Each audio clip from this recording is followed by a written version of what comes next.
Hum. É que o CAFIU mandou aquela consulta ao corpo docente sobre orientação pedagógica, você viu? Ah, tá. Ah, tá, não vi, porque na verdade é a UNDE que está marcando isso, né? Que está fazendo isso, né? É, isso. Aí, quer que comente aqui, que eles mandaram? Ah, Às vezes eu sim, se posso. você souber. É, eu sei da briga, agora gravou, né? Eu sei dos bastidores, mas isso não posso contar. Mas acho que tá sem som. Estão me O, ouvindo agora? sim. É que eles mandaram, o pessoal do CAFIU mandou um formulário no WhatsApp, eu vou mandar para vocês no grupo, que é uma consulta ao corpo docente, porque filosofia está com uma evasão muito grande, né? No curso, principalmente a partir do terceiro semestre, e a ideia deles é fazer uma orientação pedagógica mais próxima, assim, que os alunos tivessem, né, uma orientação para saber os recursos que ele tem, o que que ele pode fazer na graduação, se estiver passando por alguma questão, ter esse vínculo, né, com o coordenador ou com quem seja. E eles mandaram um formulário para a gente preencher, para eles poderem, assim, saber o que que a gente, se a gente concorda e o que que a gente espera, né, se a gente fosse ter essa orientação pedagógica mais próxima, assim. Então, eu vou mandar no grupo, aí se vocês Uhum. acharem interessante responder, o formulário está lá. É, isso é bem importante, porque a gente tem uma das maiores evasões da UNB, enfim, mas isso é comum, né? E, e uma das ideias de controle de evasão seria essa, que tivesse um professor que acompanhasse um grupo X de alunos, né? Enfim, e acompanhasse no sentido um pouco que eu tento fazer, não que eu acompanhe vocês, mas o que eu tento fazer, mostra a lista de oferta e explica, olha, o semestre que vem você tem que fazer essa e essa disciplina, mas essa se você achar que é muito difícil, então dá um pouco essas dicas, né, para vocês seguirem o curso, né, inclusive é, tenta sondar os interesses de vocês, porque uma das coisas que eu estou mostrando aqui nesse curso de filosofia de introdução é o quanto a filosofia é variada, né? Então, hoje, por exemplo, a gente vai falar do texto do Quine, a gente vai para um planeta que eu acho que vai fazer algumas pessoas saírem correndo, mas é uma coisa também que muita gente acha maravilhoso, lindo, tal, que é o planeta lógica, né? Assim, o planeta da formalização, tal. Então, mas assim, você tem que conhecer um pouco, um professor que fale para você, eu acho que você tem mais essa propensão, enfim. Então, é um pouco uma ideia que está aí, vai ser votada na sexta-feira, né? Quer dizer, não sei se vai ser votada, na verdade, né? Mas vamos ver. Então, mas legal. Ah, você que ficou fazendo ele ficar mudo, né? Eu consigo fazer vocês ficarem mudos também, né?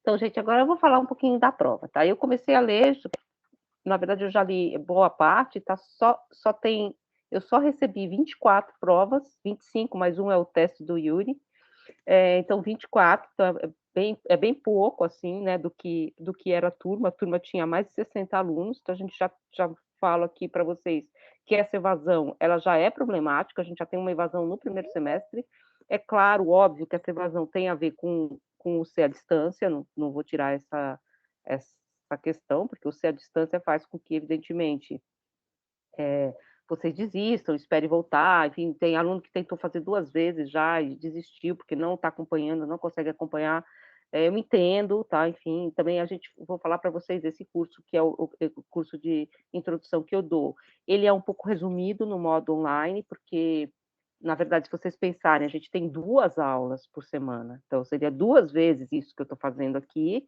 e mais os exercícios que são sextas, então a gente tirou um pouco esse peso, já fiz isso pensando em talvez tentar minimizar a evasão, né, se vocês tivessem aula segunda e quarta e mais os exercícios, mas gostaria também de falar para vocês que eu conversei hoje à tarde com os professores do semestre que vem, com os que eu conheço, tá, porque tem alguns que professor de antiga, ele é novo no departamento. E falei um pouco das provas, né? Então, as provas, assim, das que eu li até agora. Tem provas muito boas, enfim, mas tem várias provas que vocês agiram como se vocês estivessem respondendo uma questão, realmente. Vocês não construíram um argumento. Tem prova que tem uma linha, 2 linhas, né? vocês não relacionam também, às vezes, uma coisa com a outra, e o que eu acho mais problemático, isso não estou dizendo que nota vai ser baixa, nada disso, só estou querendo reforçar isso exatamente para preparar vocês para o próximo semestre. Vocês vão começar a entrar numa senda de textos mais difíceis, mais complicados. E mais do que isso, por enquanto, aqui em IHF, e acredito que também em IPF com a Cecília, a gente está lendo coisas um pouco esporádicas, né? Então a gente leu Kant, a gente leu Hegel. Eu não sou hegeliana, não sou especialista em Hegel, não sou especialista em Kant. Agora a gente vai ler Quine, também não sou especialista em Quine. Então são pinceladas. E depois, quando vocês pegarem, por exemplo, a ética com o Érico ou com a Lígia, vocês vão entrar numa discussão cerrada de textos. Então, é muito importante, falo para vocês aquilo que eu tentei dizer com leitura estrutural, muito embora vocês não precisam usar esse termo, leitura estrutural, é ficar preso ao texto. Porque a imprecisão ela vai ficando cada vez maior se você escapa do texto. Então, você vai entrando num universo, uma senda de textos que são de uma profundidade muito grande, vão aprofundando, aprofundando, aprofundando uma questão, e se vocês sobrevoam um texto, ou tentam escapar desse texto para coisas que não estão no texto, vocês vão se perder. Tá? Vocês não vão conseguir entrar nessa profundidade. Principalmente nessas disciplinas, volto a dizer, como antiga também, que é uma disciplina de teor mais histórico, mas principalmente essas disciplinas tipo ética, política, que são disciplinas em que você vai pegar uma questão e aprofundar nessa questão. Então, você vai entrar no texto. Então, não interessa, muitas vezes, o entorno do texto. Interessa como esse texto constrói com outro texto uma questão. E eu acho que se vocês não atentarem muito para essa questão, para essa dimensão de que algumas disciplinas, não todas, tá? Vocês vão descobrir também, que é isso que eu vou falar hoje, que a filosofia tem muitas faces, né?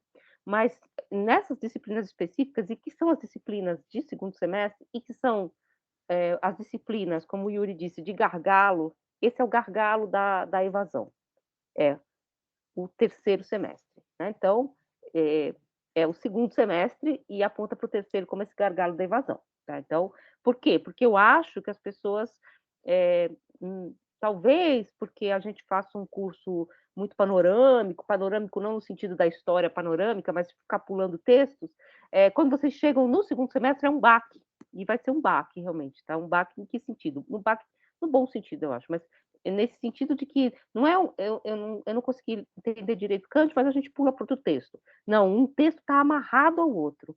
Então, usem muito isso que a gente falou de entrar nos textos.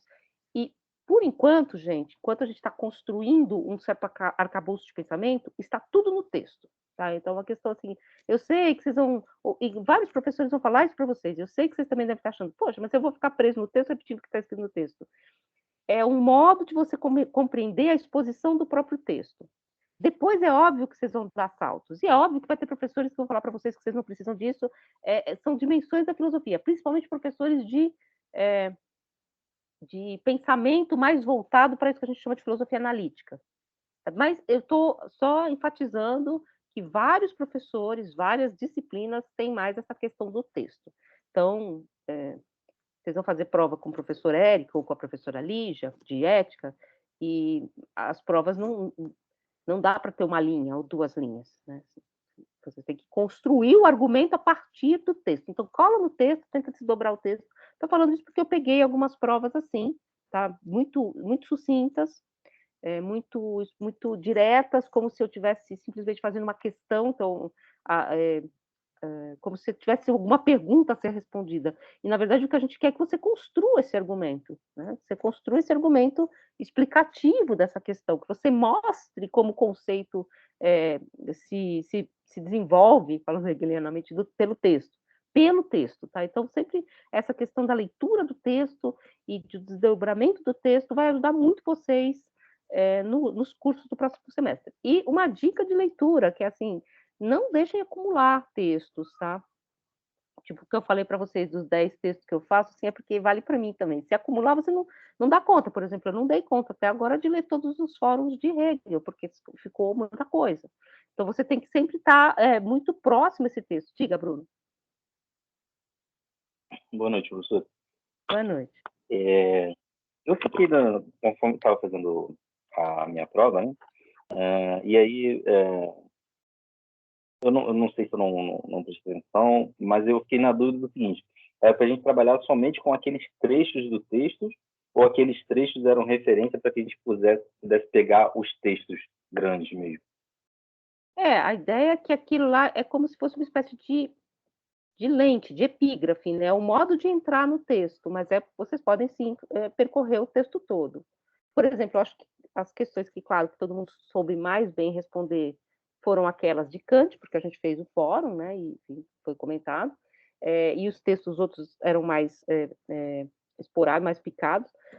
Por exemplo, o pessoal explicou muito bem a questão da minoridade, mas aí, no certo sentido, como o foco era a questão da razão pública e privada, às vezes faziam um certo salto. Então, eu não sei como como o texto passou dessa dimensão para essa dimensão, de uma dimensão individual, né, do homem na sua minoridade, para uma dimensão que é social e histórica. Então, eu não consigo fazer muito essa passagem, aí fica um salto.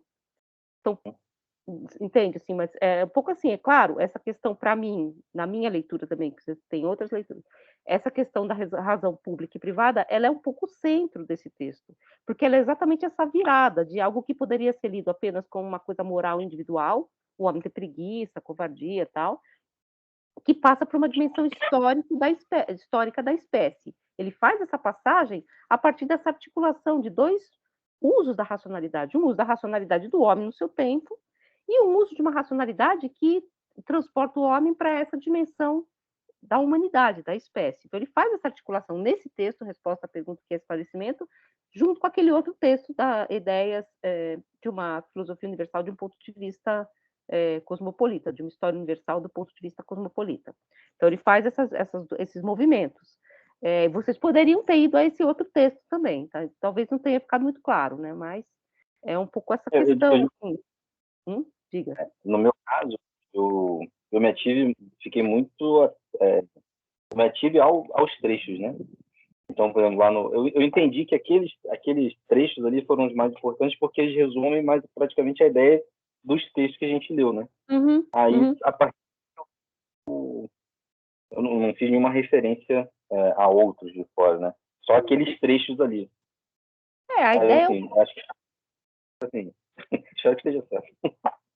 Não, a ideia era construir a partir desses trechos mesmo, né? Você ter também uma outra questão que é um pouco assim, os textos, óbvio, eles têm várias dimensões e por isso que a gente relê os clássicos, né? Vocês vão reler esses clássicos várias vezes. Mas existem pontos nodais nos textos, né? No texto do Hegel, na verdade, eu escolhi mais um pouco essa questão da história e como ele explica, vamos dizer assim, a própria dimensão dialética, né, do espírito. Então, eu escolhi esses dois trechos. Mas tinha outras coisas, né? Porque o texto aponta para outras questões. Mas o do Kant, eu achava que aquele trecho, aquela questão da razão pública, ela era um pouco centro, porque ela é, na verdade, essa virada que vai, vamos dizer assim, sair da pergunta, o que é esclarecimento, e chegar nesse processo de esclarecimento. Mas, claro, eu vi que teve gente que fez todo um comentário a partir do outro texto, também foi bem interessante e tal. Então, também, talvez, eu possa colocar, deixar isso mais claro na próxima prova, né, de vocês. Mas, então, só falando isso, assim, depois a gente vai ter, tá? Vocês vão ver depois o comentário que eu estou fazendo na prova, estou comentando internamente, olha, aqui saltou o argumento por isso, isso e isso, aqui tal coisa, tal. Só que não vai ter nota, tá? Assim, não estou colocando nota, porque eu não uso o cálculo da nota do aprender, eu uso um outro cálculo de nota. Mas todo mundo que entregou e foi comentado provavelmente ficará com nota, e a gente vai fazer mais um exercíciozinho bem menor, tá? Para ajudar na nota. Então, fiquem tranquilos com isso, tá? Não tem esse problema. E hoje eu queria falar com vocês, então, desse texto do Quine, e para trazer para vocês uma certa ilustração do que vocês vão ver quando vocês estiverem fazendo o curso no semestre que vem de lógica. Tá? Que, claro, vai muito além disso, o curso de lógica é muito completo, o nosso departamento é talvez um dos departamentos do Brasil que mais tem apreço por essa área de lógica, a área de lógica é muito bem constituída, inclusive vocês vão ter essa disciplina que é obrigatória, que já é muito completa, é muito mais do que eu estudei de lógica, e olha que no currículo da minha universidade na época, você fazia lógica 1 e 2 como obrigatória, mas eu não vi metade do que vocês veem. tá? Dessas dimensões da lógica contemporânea e tal. Mas depois que vocês fizerem essa disciplina, que é uma porta de entrada, vocês têm várias outras disciplinas, se vocês se interessarem, filosofia da lógica, lógicas não clássicas, para vocês continuarem a formação de vocês nessa área. E se vocês não tiverem um interesse específico em continuar nessa área, fica como formação básica. Então, eu quis trazer para vocês esse texto sobre o que há, que é o texto do Quine, e eu vou tentar fazer um certo jogo nesse texto, embora, claro, isso seja um pouco absurdo, porque, na verdade, eles nem conversam, né, mas um pouco um jogo a partir do texto que a gente leu do Heidegger. Então, vou tentar juntar um pouco as questões do Heidegger. Evidentemente, o Quine não está mais na dimensão do Carnap de ficar discutindo com Heidegger, já está em outro planeta. Mas só para vocês verem muito bem... será mais ou menos. Não, Quine eu não vou perguntar, não, tá? Seria um pouquinho mais a partir dessa segunda parte, que eu sei que é bem mais esporádica, que a gente ficou muito menos tempo nos textos, se vocês pensarem. A gente ficou 3, 4 aulas no texto do Hegel e a gente passou pelo texto do Heidegger, eu só dei uma pincelada. Então, claro que eu não vou entrar do mesmo jeito, né? Mas vai ser mais sobre essa segunda parte, assim, sobre essa questão, grosso modo, analíticos e continentais, né? Que é um pouco que a gente está falando agora. Então, nesse texto do Quine, do qual eu gosto muito do título, aliás, se eu fosse traduzir Perifícios, né, o título do poema do Parmênides, eu talvez traduzisse Sobre o que há, eu daria esse título, não fazendo referência ao Quine, porque não tem nada a ver, mas tem uma referência, talvez, não deixa acumular texto, é humano. Talvez tenha essa referência um pouco dessa questão, que é como Quine e essa outra vertente da filosofia, e vale dizer, Quine é um leitor de Carnap, portanto, é um leitor dessa outra vertente que é contrária às noções heideggerianas, como ele pensa exatamente aquilo que é ontologia. E o que é ontologia? Ontologia é o que eu posso dizer sobre o que é. No caso do Heidegger, ontologia é dizer o ser no sentido forte, é dizer o que é do ponto de vista da physis, do ponto de vista da aletheia, da verdade, da deusa verdade de Parmênides. Aqui no Quine, vocês vão ver que a gente está em outro patamar. Ele vai falar de ontologias. Ontologias são sistemas que permitem que a gente diga algumas coisas e não diga outras. Então, as ontologias que o Quine vai propor são metodologias, métodos, são formas de acesso ao mundo que te dão algumas formas de falar e não outras.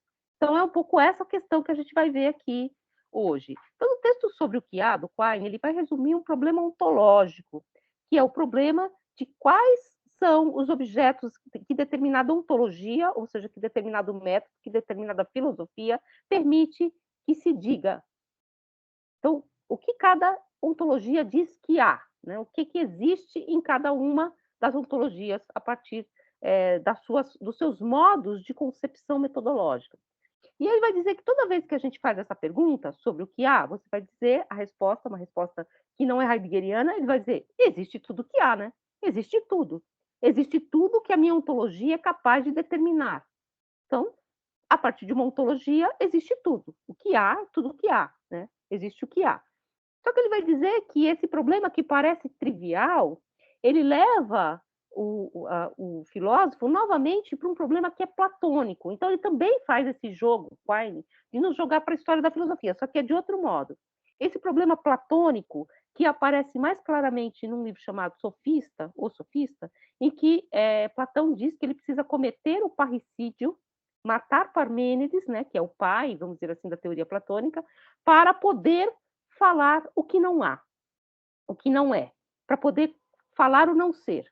Porque Parmênides vai dizer numa das leituras que o mesmo é pensar e, portanto, ser. E que a deusa diz que só há um caminho, que é o caminho da verdade bem redonda. Essa é uma leitura de Parmênides que não é nem a do Heidegger. Então, o que o Quine vai dizer é que toda vez que a gente se põe a perguntar essas questões, ele diz que a gente está novamente entranhados nas tramas da barba de Platão, nas barbas de Platão. Segundo Quine, nós caímos novamente no enigma do não ser platônico. Como dizer o que não é? Se eu dizer o que não é, de alguma forma eu concedo ao que não é uma certa existência. percebe? É um pouco essa questão que está no Platão, né? Platão vai dizer, eu preciso poder dizer o que não é, exatamente para poder refutar o que é verdade e o que é falsidade numa linguagem.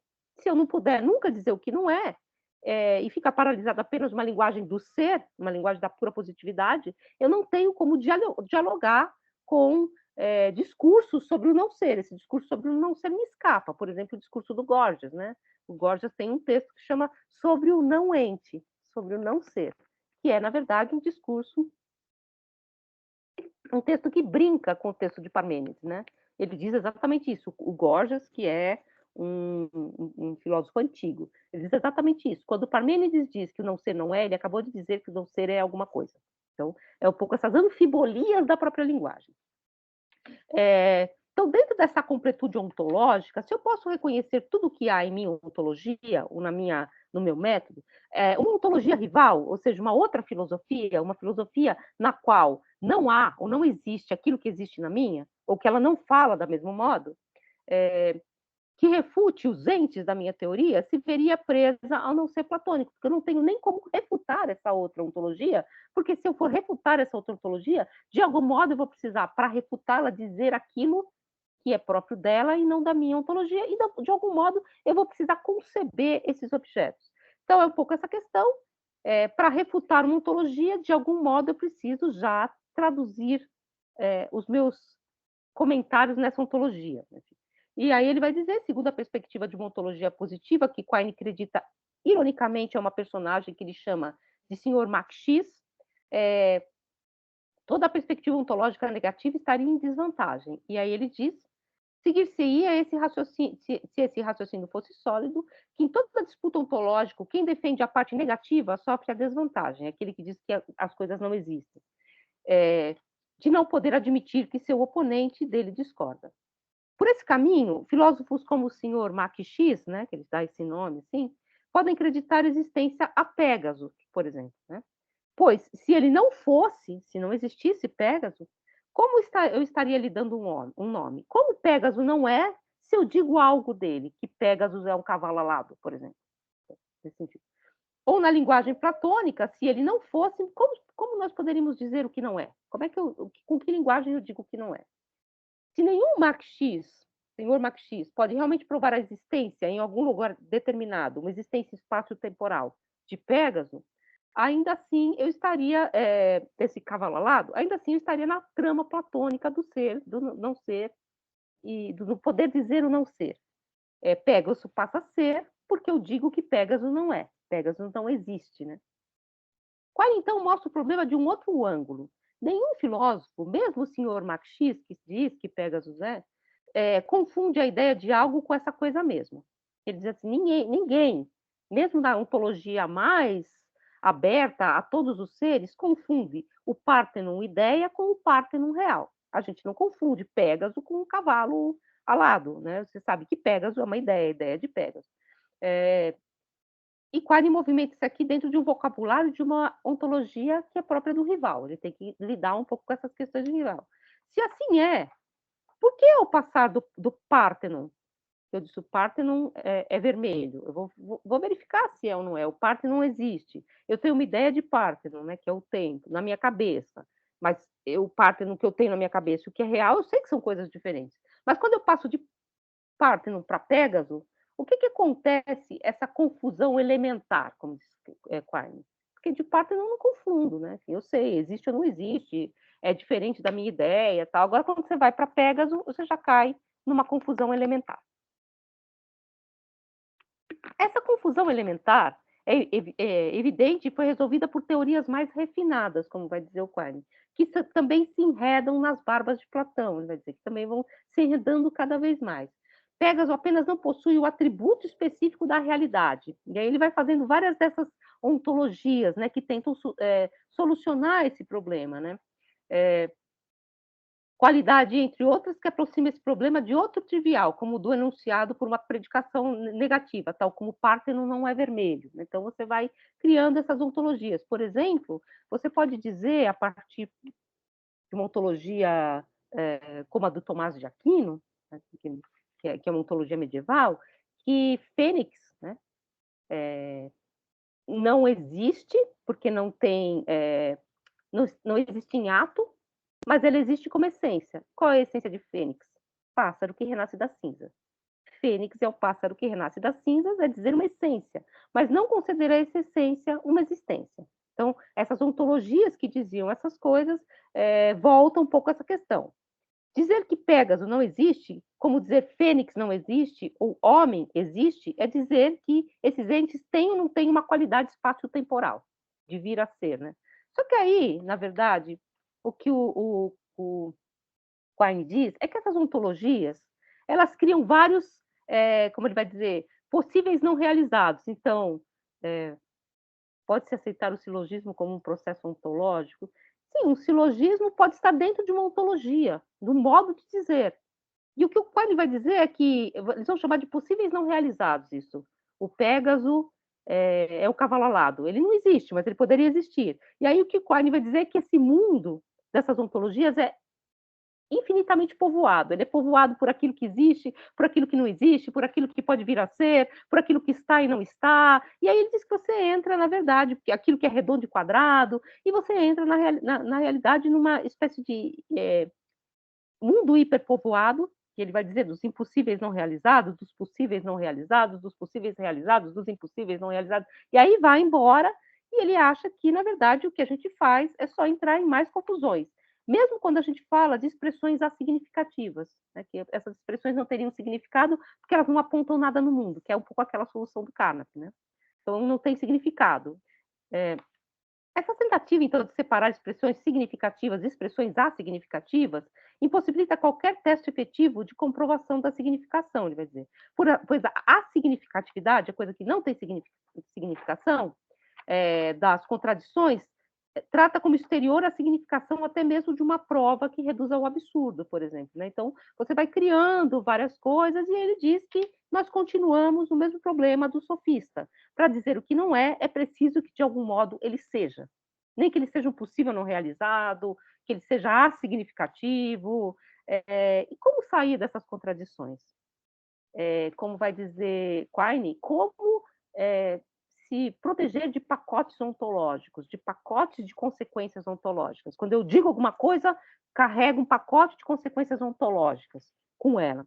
Né? E aí ele vai dizer que o modo pelo qual você escapa não é criando novas ontologias em que há os possíveis não realizados, os mundos incompossíveis, o mundo que existe, o mundo que não existe. Por exemplo, Leibniz, depois vocês vão estudar isso, Leibniz diz que o mundo tal como existe é um mundo em que as séries contingentes são compossíveis e ele foi tornado real por Deus. Mas Deus poderia ter escolhido um outro mundo, que é um mundo não realizado possível.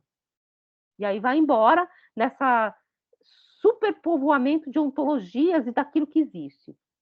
E, evidentemente, vai dizer Quine, como é que eu vou conseguir refutar ou escolher um modo de dizer uma ontologia? Como é que eu escolho, portanto, qual é o melhor modo de dizer e sem cair exatamente nessas contradições de para dizer o que é, eu tenho que dizer o que não é e, num certo sentido, me enredar nas barbas de Platão, como ele diz nas aporias do sofista.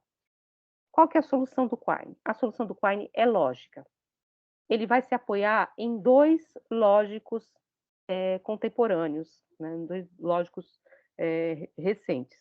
Isso eu vou falar brevemente para vocês, tá? Desses lógicos recentes. É um pouco um ressurgimento da lógica.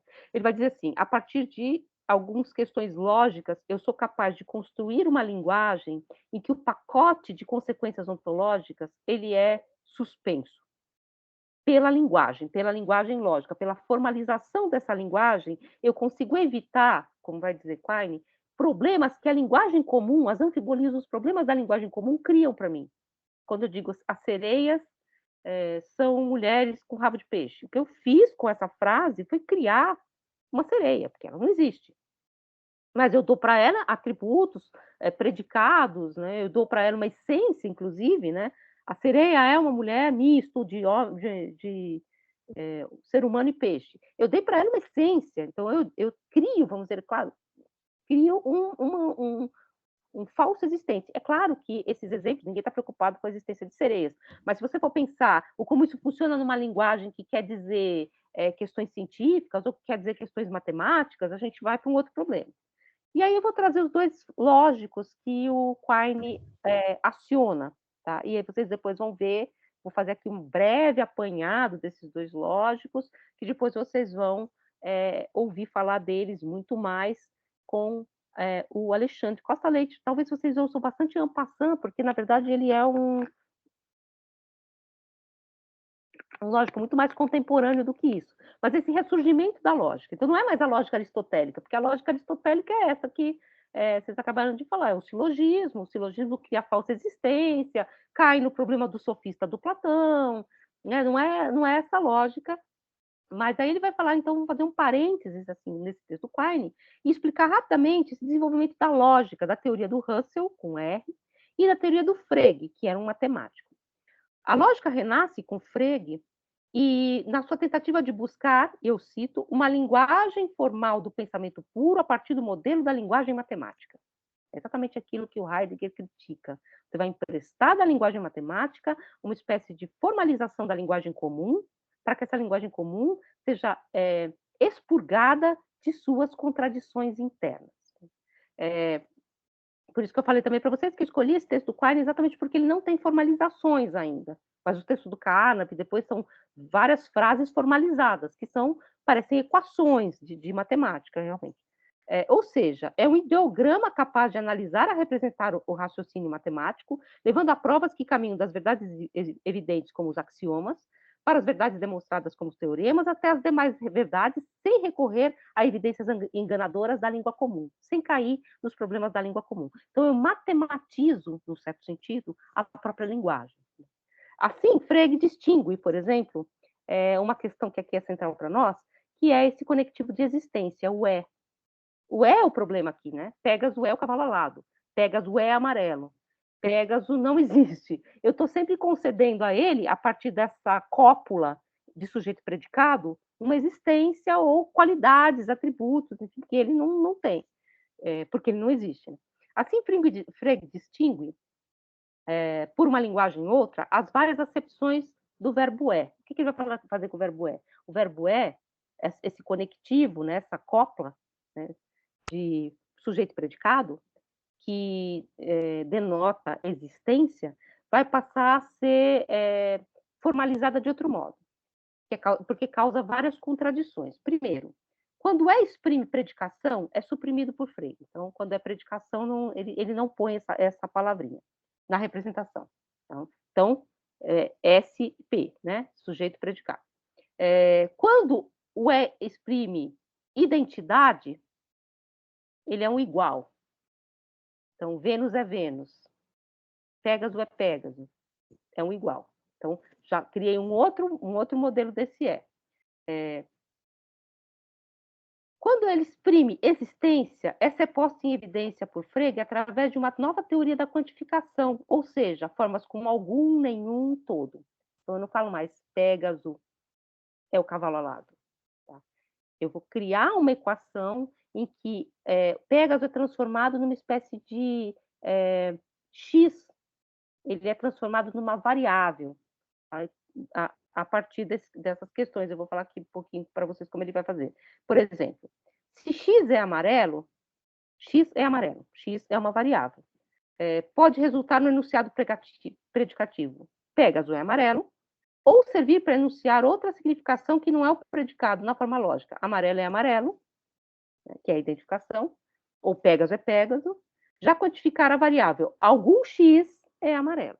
Algum X é amarelo, esse algum, o que vai dizer? Essas variáveis ligadas, como vai dizer o Quine, suspende os compromissos de existência. Porque eu digo, algum X é Y. Algum X é um cavalo alado. Então, eu não estou mais dizendo que Pégaso é o cavalo alado.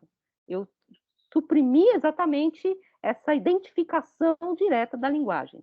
Então, algum X é amarelo, pressupõe que pelo menos uma variável existente preenche o argumento da função, que é esse enunciado de existência.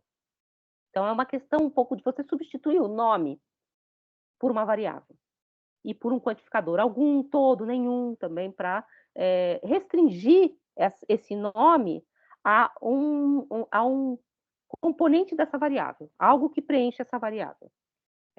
Em resumo, na gramática fregiana, feita pelo próprio Quine, a teoria de Frege corresponde, vou dizer assim, predicado de lugar, caminhar, ser amarelo, de 2 lugares, conquistar, amar, ser maior do que, de 3 lugares, estar situado entre uma coisa e outra, de acordo com as variáveis. Depois ele vai dizer as variáveis x, y, z, que desempenham o papel de pronomes.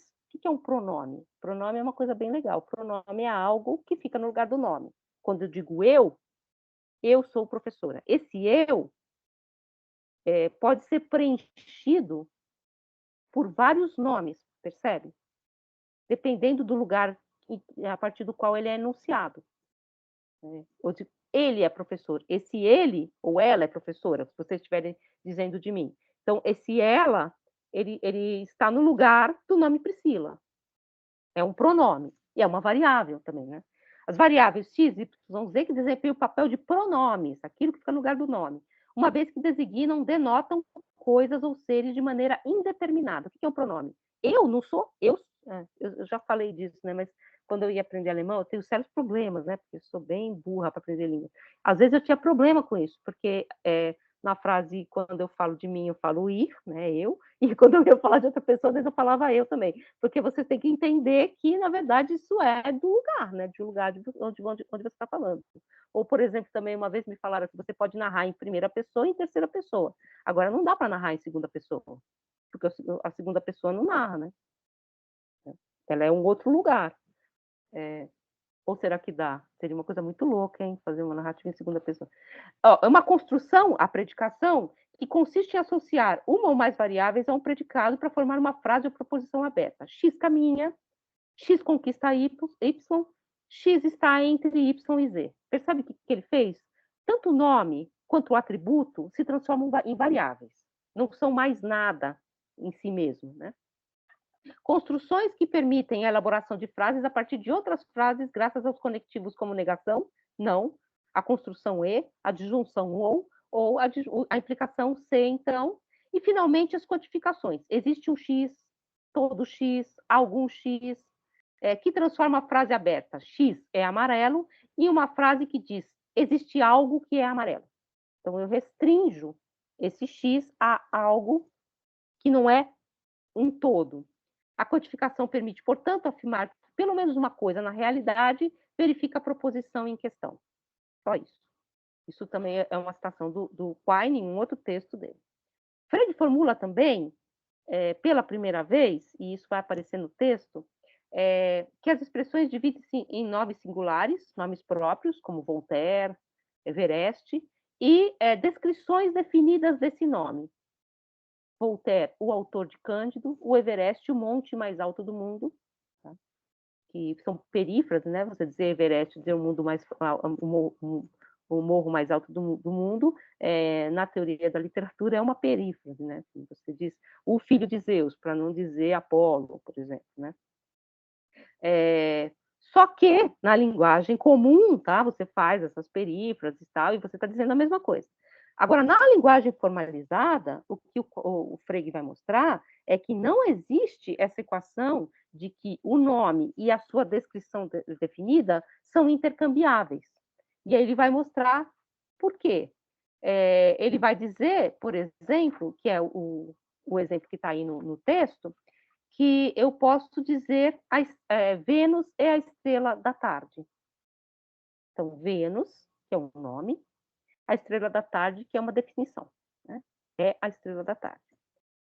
Que nomeia, portanto, um astro, e eu posso dizer Vênus é a estrela da manhã, que para nós é a estrela d'alva e a estrela guia, né? Vênus é a estrela d'alva, Vênus é a estrela guia, porque ela é a primeira estrela que aparece, né? Então, Vênus é a estrela da manhã. Nomeia a mesma coisa, aponta para a mesma coisa. Só que não significa a mesma coisa.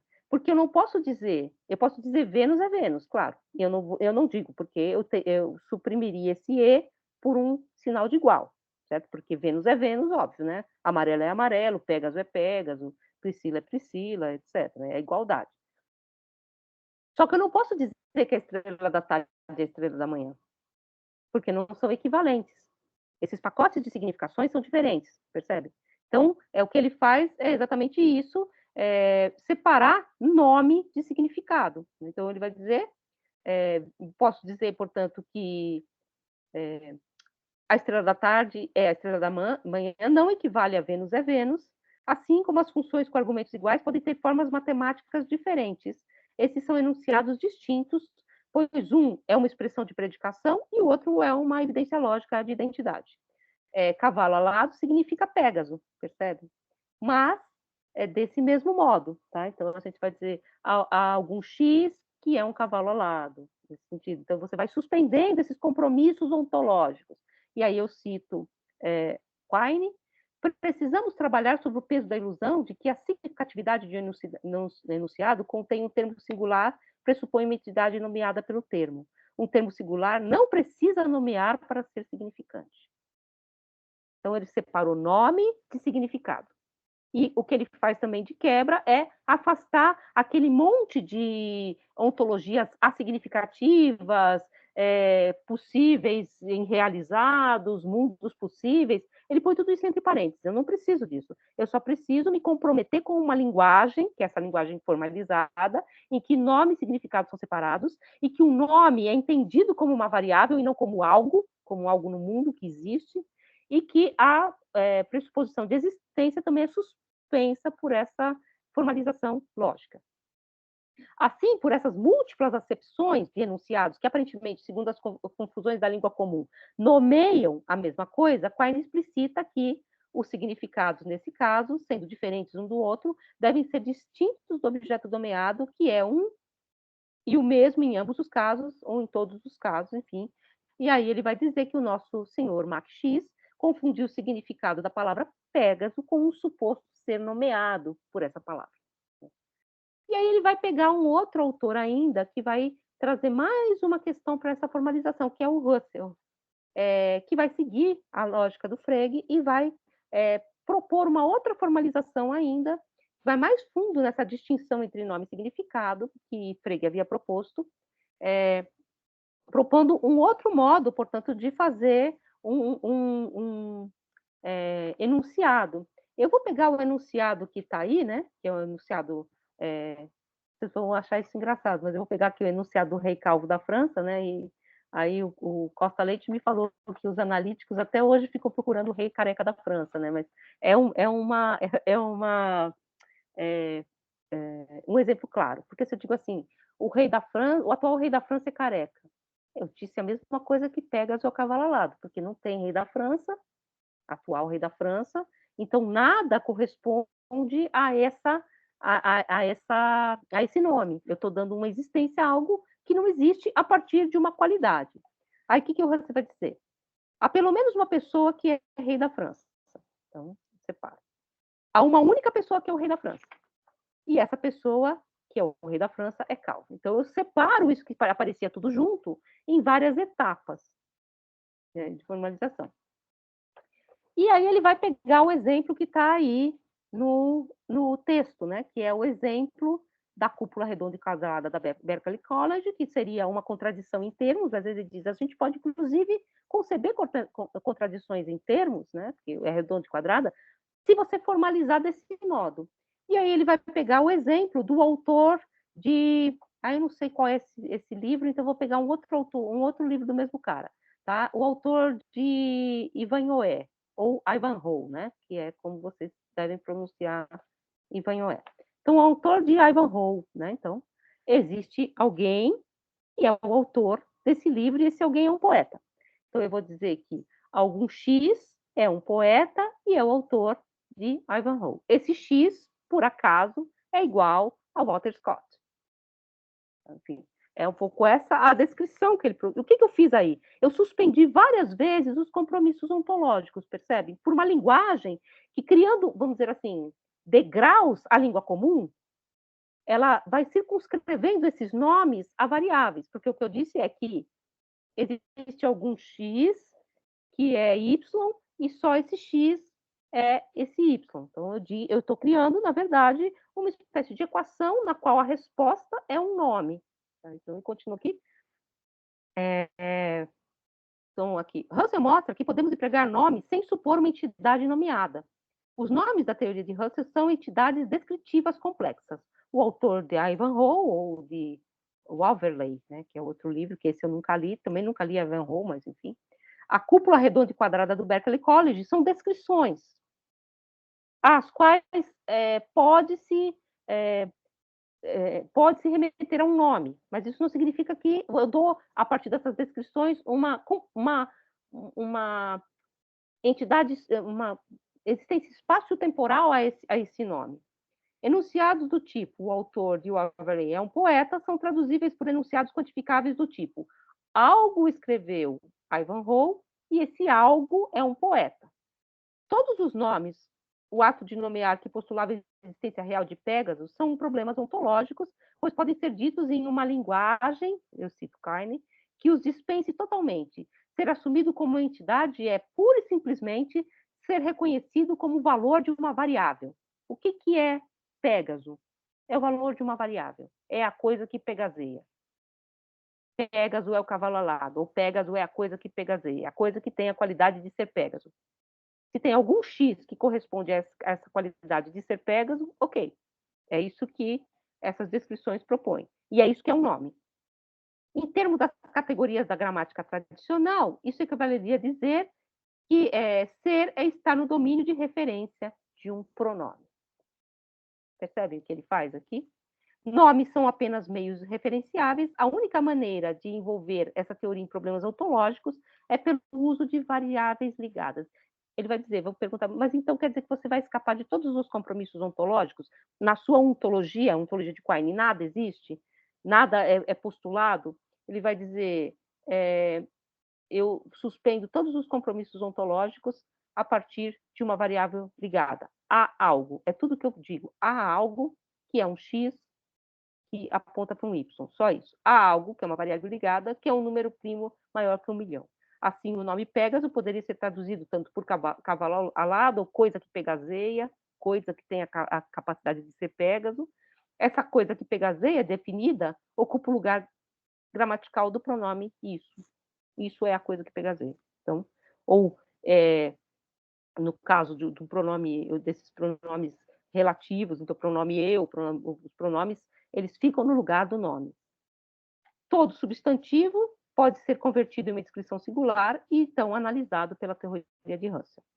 Podemos, então, dizer que alguns cães são brancos sem nenhum compromisso com o atributo da caninidade e da brancura, sem dizer que algo é o cão e a caninidade do cão, a coisa que pegaseia ou a brancura da qualidade de ser branco, pois os nomes equivalem apenas a algo como pronomes demonstrativos do tipo isto ou aquilo, que só servem para designar coisas. Aqui podemos acrescentar descrições definidas, descrições circunscritas, coisas imediatas e individuais. Os substantivos, os nomes, são pronomes. Então, aquilo que eu ponho no lugar do pronome, percebe? Algum X é um poeta e escreveu Ivanhoe. E só algum X é esse poeta que escreveu Ivanhoe. O que é Walter Scott? É o nome que eu ponho no lugar do pronome, é um pronome. É o nome que eu ponho no lugar do X. Para Quine, algo que está no lugar do pronome. O nome aponta para aquela partícula que denota o ente ou a ele se refere, considerando apenas como uma pessoa do discurso. Então, nesse sentido, é um pouco como a lógica, portanto, o que eu quis trazer aqui para vocês? Quis trazer um pouco como a lógica, totalmente contrária àquilo que o Heidegger faz em relação à linguagem, tenta purificar a nossa linguagem a partir de uma criação artificial, de uma linguagem artificial, que é uma linguagem matematizável, ou uma linguagem de variáveis, exatamente purgar a nossa linguagem comum dos erros. Entre os erros, aquele que Kant aponta em Heidegger de dizer que o nada nadifica. Quando eu digo que o nada nadifica, eu estou simplesmente baralhando ordens gramaticais. E se eu criar, se eu fizer uma formalização, se eu criar exatamente algo, e esse algo é aquilo que nadifica, tudo bem. Só que apenas o que eu disse é que esse nada é algo que eu ponho no lugar de uma variável. Eu não estou dando para esse nada, ou para essa palavra, nenhum tipo de conteúdo, de existência, de poder de ação, nada disso. Então, é um pouco essas as questões que vão aparecer a partir dos problemas da lógica contemporânea. Então, essa é a lógica contemporânea que formaliza a linguagem comum. Depois vocês vão ver mais elementos aqui. Eu fiz uma coisa bem resumida e um pouco selvagem também, só para colocar para vocês qual é essa outra dimensão. Então, se vocês pensarem assim, eu vou estudar Heidegger, a filosofia antiga, a lógica também era exclusivamente formal? Não, é a lógica clássica, né, do silogismo. Então, o silogismo é muito interessante isso na nossa lógica clássica. Não há lógica, entre aspas, em Platão. Platão aponta para o problema da lógica exatamente nesse texto do Sofista, que o Quine está pegando aqui, né, que é o texto das Barbas de Platão. Quando ele diz que para dizer o que não é, eu preciso, de algum modo, ter uma linguagem para dizer isso. E aí ele diz que eu não digo algo, eu digo algo sobre algo. Por isso que eu falei também para vocês que a gente evita traduzir sobre afícis. Por quê? Porque esse sobre é na ordem da predicação. Eu digo algo sobre algo. E quando eu digo algo sobre algo, eu não disse algo. Isso é muito claro no Sofista. Ele vai dizer assim que, para dizer o ser, eu digo vários não seres, porque o ser, ele é algo porque ele não é outro algo. Então, o ser é rodeado de não ser. Por exemplo, quando eu digo eu sou professora, eu estou dizendo que eu não sou enfermeira. Então, a ontologia em Quine é totalmente problemática da filosofia da linguagem? Sim, é um problema de método. É aquilo que a gente viu no Carnap. O que é a filosofia? Um problema de método. Tá? E aqui eu estou refinando um pouco, porque lá no Carnap, o que ele diz? Existem os enunciados da matemática e os enunciados de experiência. Aqui já está um pouco mais refinado, porque mesmo os enunciados de experiência precisam ser formalizados de algum modo, porque senão eu caio nas contradições dos enunciados de experiência que criam falsas conotações de existência, porque eu me enredo nas barbas de Platão. E aí, no finalzinho do texto, que eu acho que é bem interessante, Quine vai pegar as várias ontologias, vários modos, portanto, de dizer, ele vai dizer do logicismo, do intuicionismo e do formalismo, que são modos de dizer o ser. E ele vai dizer, eu posso usar esses modos de dizer o ser conforme eles me são úteis para o meu problema, sem me comprometer ontologicamente com nenhum deles totalmente, porque eu vou me valer dessa linguagem formalizada. Então, a linguagem formalizada, ela permite que eu possa acionar modos de dizer sem me comprometer até o fim com os pacotes de consequências ontológicas que eles carregam. Então, só terminando aqui, não é difícil notar, então, na matemática, que a matemática do século XX, ela retoma querelas que são medievais, inclusive. Então, por isso que eu falei aqui do Tomás de Aquino, do Ockham, do nominalismo, né? Vocês já leram O Nome da Rosa, né? Enfim, o Nome da Rosa vai falar um pouco dessas polêmicas. O que é um nome, né? Como que o nome reporta a coisa, ele é uma convenção, ele é uma essência, ele diz algo essencial da coisa. Quando eu digo fênix é um pássaro alado, eu estou dizendo uma essência, ou eu estou dizendo apenas uma descrição. Isso tudo está bem enfronhado já na lógica da Idade Média. E que as discussões sobre significado como coisas intermediárias, como atributos, reinterpreta problemas que são os problemas dos universais. Por exemplo, quando eu crio universais, né? Por exemplo, a casidade, a ocasidade, a branquidade do branco. Então, a essência do branco é a branquidade. Eu vou criando essas questões. Essas querelas reaparecem no âmbito da matemática com uma nova roupagem no século XX. E ainda mais acirrada, pois agora os filósofos dispõem, eu cito, de um critério explícito para decidir com que ontologia uma dada teoria ou um tipo de discurso está comprometida. Ou seja, as divergências entre ontologias as aparecem na escolha do domínio de entidades e de variáveis ligadas com as quais eu vou trabalhar. Quais interpretam, então, o logicismo de Frege, Carnap e Russell como tributário do realismo medieval? Pois para esses autores, não importa que entes as variáveis se ligam, pois a forma lógica dos enunciados é um modo independente da mente e não pode ser criada, só estudada. Na verdade, é uma forma clara, lógica, anterior a qualquer tipo de existência. Eu crio uma espécie de forma de logicismo. Os intuicionistas agem como os antigos conceitualistas, ao reconhecerem que as variáveis se referem a entidades abstratas preparadas de antemão. Então, você tem uma espécie de conceito. E os formalistas são os nominalistas, já que não reconhecem significados nas notações, os nomes são só nomes. Esses jogos têm função, utilidade, mas não significância, os nomes. Então ele fala assim, olha, essas querelas já existiam, a gente simplesmente deu outra roupagem para ela. E com uma vantagem, sabendo que são querelas ontológicas, a gente pode escolher qual delas nos responde melhor às questões que estão postas para nós. Para Quine, depois das controvérsias que tornaram óbvias as construções de mitos em todas as áreas da ciência, na lógica, na matemática, na física, tornou-se óbvio também que a escolha de uma ontologia é aberta e deve ser decidida pela tolerância e pelo espírito experimental. Quando Russell expõe o paradoxo lógico, né, na verdade, dessas questões que ele expõe, os enunciados indecidíveis, a aritmética, etc., a pretensa certeza das ciências aparece como também um mito. Então, a própria ciência se coloca como mito. E Quine vai terminar o texto dele dizendo assim, eu posso conceber uma ontologia em que existem deuses gregos. Sim. E eu posso decidir por uma ontologia que fala da física, da física moderna. Como é que eu escolho? Qual delas responde melhor aos problemas que eu tenho? A mitologia grega, que é uma ontologia, ou a ontologia física, da física? É um pouco essa questão. Então, não vou dizer, como dizia Carnap, que a mitologia grega ela não tem significado. Não, ela tem significado, ela é uma ontologia. Mas ela serve para responder que questões? Dessa forma, se para um fenomenalista o fisicalismo é um mito, não deixa de ser um mito fecundo para dar conta de parte da nossa experiência. Pode ser um mito, eu posso mostrar que todas as formas ontológicas, elas criam suas próprias entidades. Mas se ela serve para responder as questões, desde que eu esteja munido dessa capacidade de suspender pela lógica da própria linguagem os pacotes ontológicos, eu estou bem, estou num bom patamar.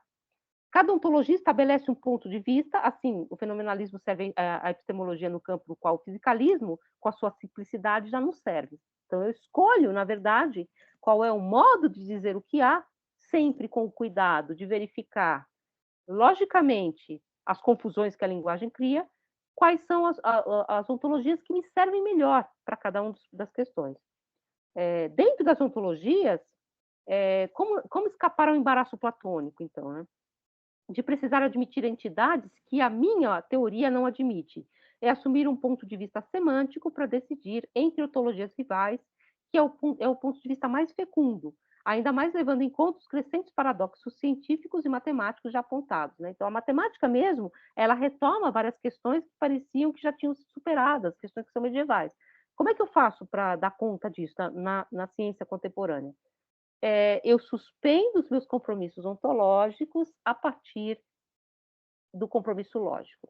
E aí diz assim, nossa aceitação ontológica, diz Quine, e vejam como ele transformou a ontologia numa outra coisa. A ontologia não é dizer o ser da físis, que se mostra para nós, que é a ontologia. São ontologias, são modos de dizer o mundo que criam as suas próprias entidades para dizer esse mundo. E dentro dessa ontologia, essas entidades, elas possuem funções. E aí ele vai dizer, nossa aceitação ontológica, creio eu, é semelhante, em princípio, à nossa aceitação de uma teoria científica, digamos, de um sistema da física. Adotamos, ao menos na medida em que somos razoáveis, o esquema conceitual mais acomodado e organizado. Nossa ontologia fica determinada uma vez fixado o esquema conceitual global destinado a acomodar a ciência no sentido mais amplo. Se pudermos, então, manter os debates entre ontologias rivais, os debates sobre o que há em um nível semântico acerca das descrições, das palavras, dos pronomes, e não criando falsas entidades, o que podemos fazer com elas, esse debate não cairá em petições de princípio, né? Então, pacotes ontológicos em postulados intraduzíveis de uma ontologia para outra, em contradições insolúveis, e eu vou poder, portanto, escolher aquela ontologia que dá conta melhor de acomodar as questões da experiência científica a qual eu quero dar forma. Então, é um pouco essa questão sobre o que há. É uma anterioridade lógica, vamos dizer assim, lógico-semântica, a partir do Frege e do Russell, que vai servir, vamos dizer assim, para dar conta de purificar as ontologias, os modos de dizer o que há, das suas contradições internas. Um pouco essas questões que estão no texto. É um problema de linguagem, é um problema de método. Vocês conseguiram ler o texto da coisa que pegazeia?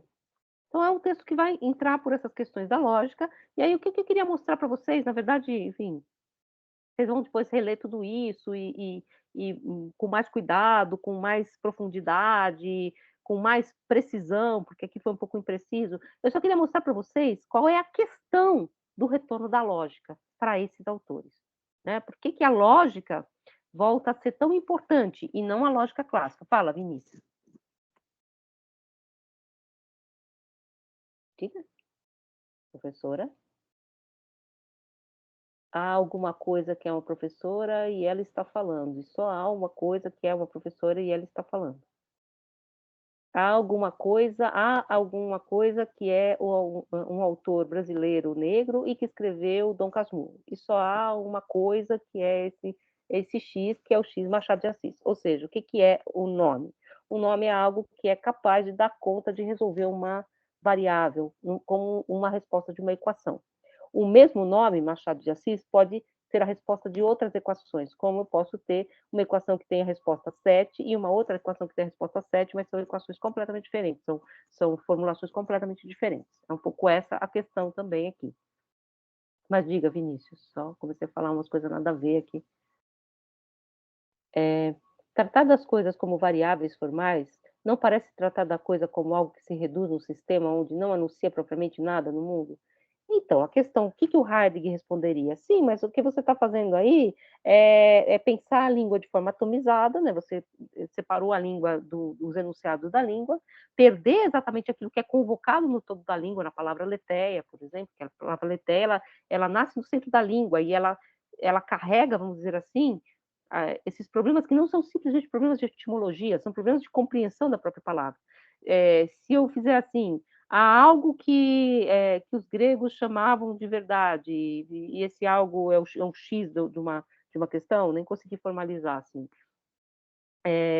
Eu não estou resolvendo, eu não estou entendendo o que essa palavra convoca. A questão que o Heidegger explicita, não contra o Quine, evidentemente, porque ele não é uma outra vertente, mas é um outro problema. Vocês vão ver professores que pensam assim, desse modo, formalizando a questão, que vão pôr as questões desse jeito, que vão pensar a história da filosofia a partir dessa perspectiva. O Quine ainda faz um retorno à história da filosofia. A história da filosofia medieval, né? Ele fala um pouquinho desses modelos medievais, e há esse problema inicial, que é o problema de Platão. Mas, de forma alguma, ele retoma o texto de Platão, ele retoma o questionamento de Platão, ele vai retomar uma palavra grega, um sentido grego da palavra. Não, é outro modo de lidar com a própria herança filosófica. Vocês percebem? Embora eu também escolha esse texto, porque ele lida com essa herança filosófica de algum modo. Ele fala, né, das querelas medievais, do problema de Platão no Sofista, mas o que aparece aqui muito claramente para a gente? Ele está falando assim, então a gente retornou para a Idade Média? Ele está dizendo, não, olha, os problemas medievais, aqueles problemas daquelas querelas ontológicas da Idade Média, podem hoje em dia se retornar, se a gente precisar dessas questões, né? Porque ele está falando muito da matemática contemporânea e tal, que precisa novamente trabalhar com algumas questões, como os universais, sem necessariamente entrar no mesmo problema ontológico, porque eu posso suspender esse problema ontológico a partir de uma visão purgativa que é lógica, numa formalização da linguagem. A questão da nomeação é clara, né? Nome e significado são coisas diferentes. O nome é apenas um pronome, algo que se põe como variável, uma variável numa sentença, num enunciado. Algum X, todo X, nenhum X, circunscreve esse X e concede a esse X uma descrição, que é também localizada. E volta-se a esse X. Dizer que algum X é amarelo, eu estou simplesmente concedendo uma característica a uma variável. Eu não estou criando a amarelidão, a coisidade do amarelo, nada disso. Muito embora, se eu precisar me valer de estruturas que caem nesse problema, o compromisso ontológico está suspenso exatamente pela lógica contemporânea. Eu não vou cair na mesma contradição, né, de não poder dizer o que há, o que não há, e aí vou criando esses vários sistemas, os existentes não possíveis, os existentes assignificativos, os existentes significativos, os mundos possíveis, os mundos que existem, os que não existem, e eu vou povoando, ele fala exatamente essa frase, eu vou povoar o meu mundo de, de seres. E aí ele diz, Quine diz, né? Ele diz que assim que ele tem uma predileção por paisagens desérticas, ou seja, por um mundo simplificado nesse sentido de você ficar criando entidades. Como que eu faço para suspender esses compromissos ontológicos nessa paisagem desértica? Eu aplico uma formalização lógica. Então, aquela questão do Frege, né? Você tem o problema do que é existir, né? Também. Você vai substituir esse de cópula do sujeito predicado, subtraindo. Depois, quando é uma igualdade, você usa o sinal de igual. E quando é uma relação de conceder uma descrição, eu faço uma variável de quantificação, algum x, todo x, nenhum x. Então, eu circunscrevo esse problema da existência, que é um problema da linguagem comum, a um problema formalizado, lógico. E aí eu não caio mais nesses problemas, eu posso continuar lidando com essas questões de outro modo, percebe? Então,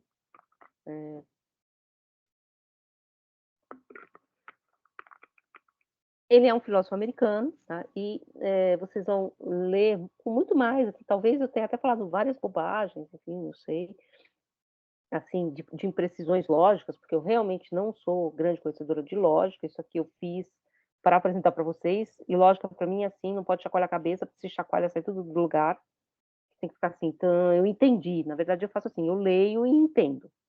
Passou 5 minutos eu não entendo mais. Eu tenho até o livro do Frege aqui, que é uma figura que me interessa, eu leio os artigos, ok, entendi, na hora eu entendi, passou 5 minutos, aquilo voou, que eu não faz liga para mim, não forma bolo, né? Mas assim, enfim, eu tento entender, né? Tem que tentar entender, e existem outros paradoxos, enfim. A gente tem vários professores que vieram da matemática aqui no departamento, o Rodrigo, que é o professor de lógica, ele é matemático, o professor Ilan também tem formação de matemática, e então eles têm um pouco esse outro universo. Então é uma matematização da linguagem e uma filosofia que é voltada também para essa questão de um rigor matemático. Inclusive a gente tem uma disciplina que chama filosofia da matemática. Então é uma outra dimensão. Então quando vocês chegarem na lógica, vocês vão ver, em vez do professor falar para vocês porque Kant era um iluminista, a estrutura do texto, do argumento, ele vai ficar colocando, né, se x, y, tal, ele vai formalizar logo de cara, e é uma outra linguagem, um outro universo que está dentro um pouco desse quadro. É claro que a lógica pré-existe a esse tempo, já existem os lógicos medievais, inclusive a gente tem professores de filosofia medieval que são mais lógicos também, porque você tem a filosofia medieval que vai tratar de questões como, sei lá, questões da fé, né, do aristotelismo de Tomás de Aquino, uma coisa mais historicista. Às vezes tem também aqueles professores que trabalham mais no nível da lógica medieval, do nome da rosa. Como você fez lógica já, né, Yuri? O que você achou? Eu fiz com o Alexandre, eu nunca peguei matéria com o Rodrigo, então não sei como é que é. Mas é basicamente isso que você falou. Na primeira aula já é formalizando, né? Tabela verdade. Mas tabela verdade, tabu é divertido de fazer, assim, é um exercício. Mas aí quando chegou nessa parte mais teórica, assim, quando entrou o símbolo de todo, nenhum, aí eu já comecei a não entender mais, assim. Fora isso, Mas, ninguém vai falar todo, algum, nenhum, vai virar tudo símbolo, né? uhum. Mas aí eu peguei e já estava mais avançado no curso, não peguei segundo semestre, né? Então, Aí assim, vou falar aqui, vai gravar, mas tudo bem. Se vocês não estiverem dando conta, principalmente à distância, não tranca, porque é realmente uma disciplina difícil. Eu falo assim, difícil, é difícil para mim, né? Para outras pessoas é tranquilo também, né? Depende muito de como a pessoa pensa, né? Quando eu entendo, eu gosto. O problema é que eu nunca entendo. Olha, é muito legal quando você entende. Aí você tem que ficar parado, não mexer a cabeça. Se você mexer a cabeça, baralha e você já não entendeu mais. Mas é porque a gente não tem uma cabeça lógica, né? Mas diga. Eu ia comentar também que tem muito colega, assim, do grupo que ajuda muito também o lógica, assim, que é orientando do Costa Leite e do Rodrigo, eles estão sempre dispostos, assim, a explicar também, isso me ajudou muito. Os professores sabem que vocês têm dificuldade. E tem gente que não tem dificuldade também, tá? Tem gente que vai ter dificuldade em ética. Então, é um pouco como a gente pensa. Eu quis fazer aqui para vocês. Por que eu trouxe esse texto cabeludo estranho do Pégaso é a coisa que pegazeia, aí da estrela da tarde é a estrela da manhã, a estrela d'alva no céu desponta, porque essas coisas, né? Exatamente porque eu queria que vocês tivessem essa dimensão do que vocês vão ver daqui para frente, a partir de uma leitura da tradição, que são leituras da tradição. Eu, como sou dessa versão mais historicista da filosofia, eu vejo mesmo que Quine é um leitor da tradição. Ele tem um modo de ler a tradição, embora ele ache que ele suspende os compromissos ontológicos, né? Não. Então, eu acho que é um pouco essa questão que eu quis trazer para vocês. E vocês vão ver, Quine, Carnap e Heidegger são praticamente contemporâneos. E estão falando de coisas muito divergentes já nesse modelo, como se você tivesse uma espécie de afastamento do continente, né, da filosofia que é dita continental, para essa filosofia que vem aportar também nos Estados Unidos, que aí passa a ser uma filosofia chamada de filosofia americana. Eu usei muito para preparar essa aula um livro do Jean Lacoste, que chama A Filosofia no Século XX.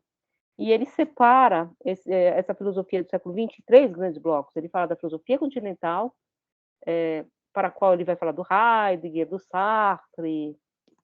Ele não fala muito de teoria crítica, mas um pouco essas questões que são dessa filosofia Derrida, esses autores, né? E ele fala de uma filosofia analítica e de uma filosofia americana. Ele separa, inclusive, a filosofia americana, né? Me desperta interesse, eu acho interessante, né, que ele tenha sido matemático, ele foi um professor, ele foi professor a vida inteira, né, ele foi professor universitário, que nem era muito badalado, não ganhava edital, não ganhava confete da universidade, que vocês vão ver aqui, né, a universidade ela tem um pouco o fogo-fato do mercado, né, tem professor que brilha, né, tal. E ele era um professor, assim, simprão. E ele foi o grande revolucionário da matemática, né? Então, acho que essas questões também são interessantes. E como a matemática, assim, ela incide, vamos dizer assim, na linguagem, né? Eu acho interessante. Aí saiu recentemente, na verdade, ele publicou alguns artigos. Isso também é uma grande diferença, tá? Enquanto os filósofos da tradição continental publicam calhamaços, livros enormes, a produção desses autores da filosofia analítica, ela já é mais voltada para aquilo que é o modelo paper, o modelo do artigo, né? São coisas mais curtas, são coisas mais diretas, inclusive com uma espécie de clarividência da linguagem, como se a linguagem, o texto não interessasse, né? Que é um pouco essa coisa da formalização. Que aí tem toda uma crítica do Adorno por outro lado, né? Porque vocês vão ver muitos professores também nessa toada, como se o texto, a construção estilística do texto, isso não interessa mais, né? Interessa clareza, objetividade, tal. Aí o que o Adorno vai dizer? Clareza e objetividade nada mais são do que elementos estéticos, né? Não existe nada que a clareza em si. A clareza é um elemento estético. Então, mas aí o Adorno, tá? O Adorno vai dizer que não é um autor claro, né? Então, mas assim, só falando um pouco dessas tradições, e esse livro do Lacoste é bem interessante. Um outro livro que eu acho bem interessante, que foi quando eu comecei mais a montar esse curso, é o livro da Franca de Agostini, que chama Analíticos e Continentais. É um calhamação, muito mal traduzido, mas é fácil de ler, é de uma universidade lá do Sul, é Unicinos, eu acho. Ele é esgotado, mas ele põe muito, então ele pega todos os autores importantes do século XX e mostra como eles lidam com problemas que às vezes são muito parecidos, mas que se põem em lugares muito diferentes. São problemas que às vezes se repetem, que são problemas comuns, né, do século XX, mas que estão em lugares muito diferentes. Então é muito interessante ver como ela faz esse jogo, né?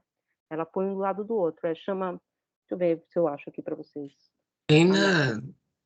tem no Drive esse dela. É? O do É? Lacoste eu não consegui achar, esse dela eu consegui, tá lá. Quem quiser É? acessar. É. Ah, legal. Então, ele é um tijolo. Mas vocês podem pegar, assim, por exemplo, ela pega vários.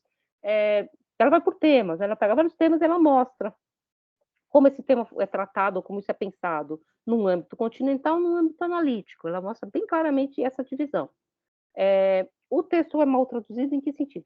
Ela é italiana, e o tradutor não traduziu o nome das obras, e as obras são italiano. Isso é o Yuri sabe, isso aí é problema de tradução grave, porque se eu vou citar sei lá, o Tratatus Lógico-Filosófico, eu cito ou em português ou o nome original na língua original, não cito em francês, né? Se eu for citar o original, eu cito na língua original, ou então eu traduzo para como é a tradução em português. Quando não tem uma tradução em português, a gente coloca a tradução livre, ou tradução minha, tradução nossa. Você nunca deixa na língua do original do livro que você está traduzindo. E aí lá você pega textos do Carnap que parece que ele escreveu em italiano. Enfim, e isso eu acho um problema, e causa problemas mesmo, alguns termos que não são traduzidos. Tal, mas no geral, como uma grande dimensão histórica, é muito interessante. Vale lembrar, isso eu fazia isso depois nesse curso, quando ele era um pouco mais longo, essas traduções elas voltaram a se encontrar, tá? Assim, elas estão se encontrando agora cada vez mais.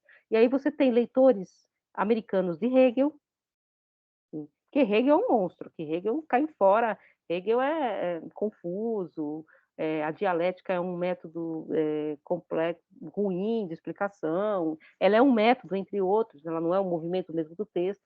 Isso já mudou muito dos autores americanos que estão lendo Hegel, o próprio Habermas, que foi procurar na filosofia da linguagem alguns elementos para pensar a sua teoria da ação comunicativa. Então, você teve aí uma nova simbiose, mas eu acho que, do ponto de vista da estrutura do nosso curso, principalmente, e dos modos de pensar, continuam sendo planetas bastante distintos.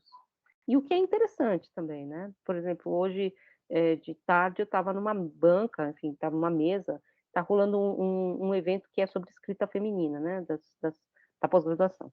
E eu caí numa banca, numa mesa, não sei porquê, sobre filosofia da mente. Gente, eu não sei nem o que perguntar, porque para mim é outro planeta. Outro planeta. Intuicionismo, fenomenalismo, não sei nem do que eles estão falando. Assim, então é outro planeta mesmo, né? Assim, claro, minha área é estética, eu vim mais da sociologia, da história do que da própria filosofia, né? Ou devo dizer que tem uma galera no Oriente fazendo leituras muito boas. Sim. Aliás, escola, esqueci o nome. Tem uma escola japonesa que é famosa. Esqueci. Tem até um livro. Que é uma escola famosa de leitura de Heidegger, dos heideggerianos. Deixa eu escrever aqui. Heideggerianos japoneses, só para a gente ver se eu acho o livro. Tá, achei coisa de sushi. Ai, meu Deus. Mas tem um livro que saiu recentemente, eu não vou conseguir achar. Mas eles sim, então você tem. Aí é um pensamento que é claro que vai carregar elementos do pensamento oriental, mas que é voltado para uma filosofia de corte ocidental, né? Assim, mas tem muito esse movimento, sim, no Oriente, e inclusive essa dimensão de que eles entendem que, num certo sentido, o pensamento japonês não é filosofia, mas isso não significa que é menos que filosofia, porque está fora exatamente dessa dimensão da mediação metafísica, que é aquilo que o Heidegger vai dizer. E aí eles colocam muito essas questões em curto-circuito. É bem interessante isso. Eu queria achar, deixa eu ver, ai meu Deus, é uma cidade. Escola de Kyoto, isso mesmo, Escola de Kyoto. Tem um livro sobre a Escola de Kyoto, deixa eu ver aqui, Escola de Kyoto, livro, que saiu recentemente, a Escola de Kyoto e o Perigo da Técnica, mas acho que não é essa. É essa aqui. É a Escola de Kyoto e suas fontes orientais. É um livro, não é nem esse também, mas enfim, tem vários então. Mas tinha saído um, que vai falar exatamente, por exemplo, essa questão do nada, que para nós é muito difícil de entender, que o nada é ativo. Porque o que é para nós o nada? Para nós, entre aspas, né? Para uma certa concepção ocidental, o nada é aquilo que não é. Então, ele é a ausência. No Oriente você consegue pensar numa outra dimensão do nada, um nada que é produtivo, né? De uma negação produtiva. Então é bem interessante isso também. Agora, voltando aqui para a nossa dimensão do currículo, tem um professor aqui no departamento, que, aliás, eu acho que ele vai até dar essa disciplina, que trabalha com algo que eles chamam de filosofia oriental, né? Que é o professor Scott. Ele é um professor americano que trabalha com filosofia oriental. Se vocês quiserem conhecer um pouco como ele pensa isso, porque aí vocês vão ouvir, novamente, estou fazendo aqui o advogado do diabo, vocês vão ouvir professor que vai falar não existe filosofia oriental, porque aquilo que se faz no Oriente não é filosofia, não porque é menos, mas porque é outra coisa, né? Vocês vão ouvir professores falando não, a filosofia oriental, então vocês vão ver essas várias dimensões, que entram um pouco naquele debate que a gente vai fazer no final, na última aula, que é a questão dos epistemicídios, né? Como essa dimensão da filosofia oriental, ela entra um pouco nesse caso. Por exemplo, tinha um livro didático muito bom que tinha saído. Agora, os livros didáticos, eu não sei o que a gente vai fazer com eles. Eles eram muito bons. Eu acho os livros didáticos brasileiros muito bons, de filosofia. Tinha o da Marília Chauí, que todo mundo conhece, das Duas Marias, o Filosofando, que acho que vocês também conhecem, e tinha saído um outro que eu também achei muito bom, que é da Autêntica, da editora Autêntica, que tinha uma parte em que o autor desse livro fazia todo um comentário sobre por que na dimensão dele, de outros autores, a filosofia, ser filosofia oriental talvez seja um problema, mas ele colocava como um problema filosófico para você levar para o ensino médio. Esse livro é muito legal. Pena que Autêntica, livro didático. Pena que a gente está agora com outros livros didáticos, né?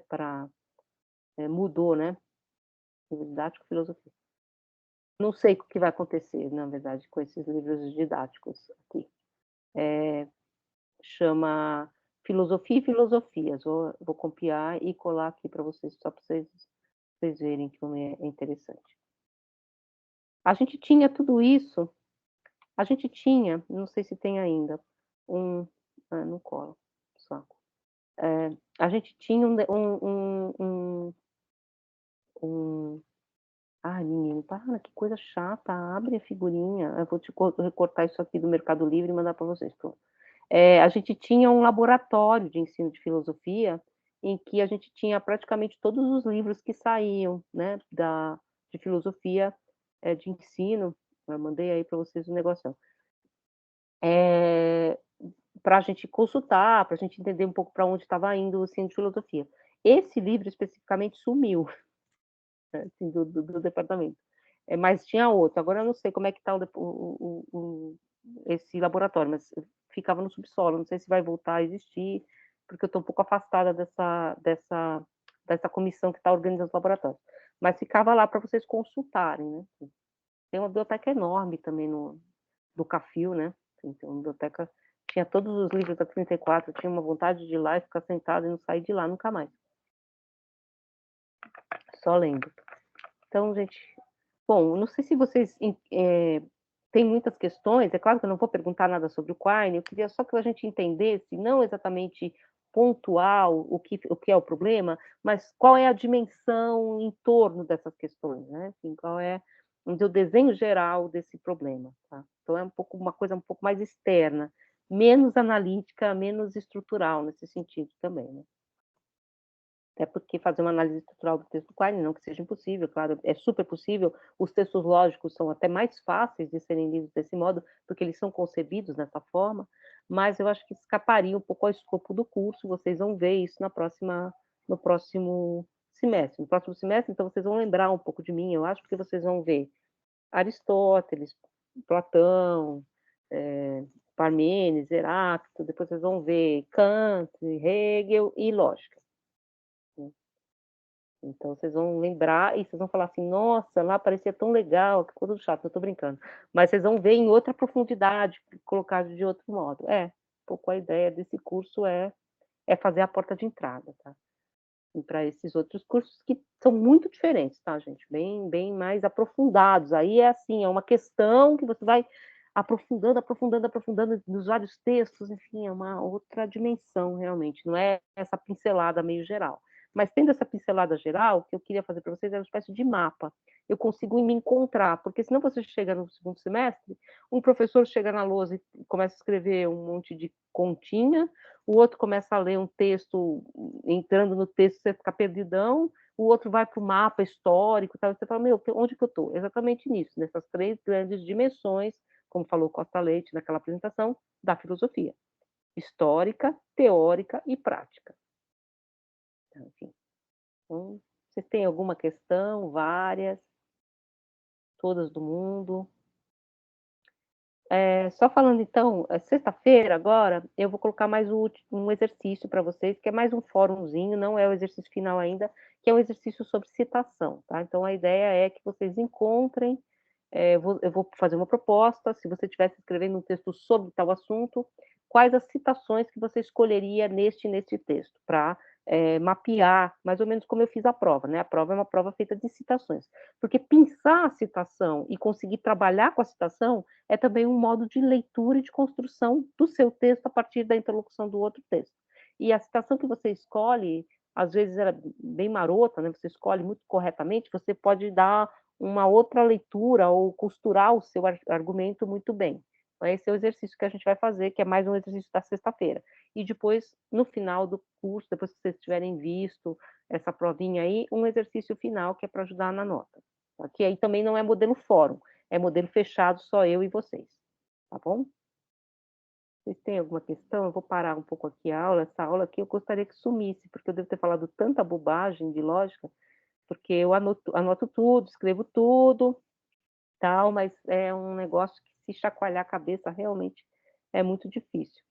Eu quis só fazer exatamente, vocês me desculpem se tiver muito erro, mas a questão é fazer mais uma visão geral de qual é o problema, tá? Então, eu vou parar aqui.